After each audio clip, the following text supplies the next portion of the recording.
আজ শুধু প্রেমের কবিতা লিখি, লিখে যাই পলাশ মঞ্জরির কিছু কথা, আর গিরিবর্ত থেকে দেখা বহু নিচে নদীর সঙ্গম, হঠাৎ হাওয়ায় উড়ে আসা পাতার শিরশির, তুষার চূড়ায় সরে যাওয়া মেঘ ছায়া দেখতে দেখতে মনে হয় সেদিনও এমনই চেনা ছিল তুই একটি রক্তবিন্দু। সেদিন মুহূর্ত ছুঁয়ে বলেছিলাম অন্য কোনো কথা নয়, ঘাসেরও তো আছে বীজ, আছে শীর্ষবিন্দু।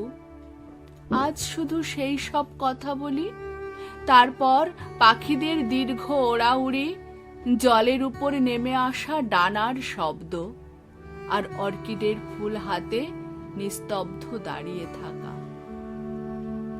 যেন এক শতাব্দীও শেষ হয়ে গেছে আমাদের সেই দেখাশোনার পর।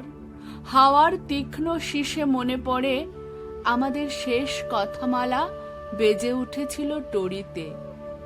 সে এক বৃষ্টির সন্ধ্যা, এলোমেলো হাওয়া, বারান্দার সামনে নীল অপরাজিতার মুখ, আমাদের প্রথম চুম্বন, যেন দীর্ঘ ছায়াপথে ভেসে আসা অস্ফুট গুঞ্জন।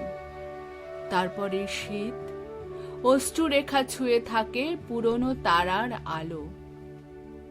অলিক সূর্যাস্তের নিচে জেগে ওঠে রাত্রি স্তব, পাথরের চূড়া থেকে ঝাঁপিয়ে নেমেছে আজ জলস্রোত।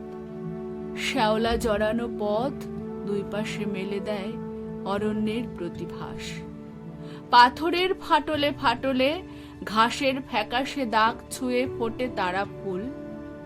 আজ তাই বলি শুধু সেই সব কথা, কিভাবে বা ভালোবেসেছিলাম, কিভাবে বা আশরীর ভালোবাসা ছিঁড়ে দেয় আজও দিনাতি পাতের অভ্যাসের জাল।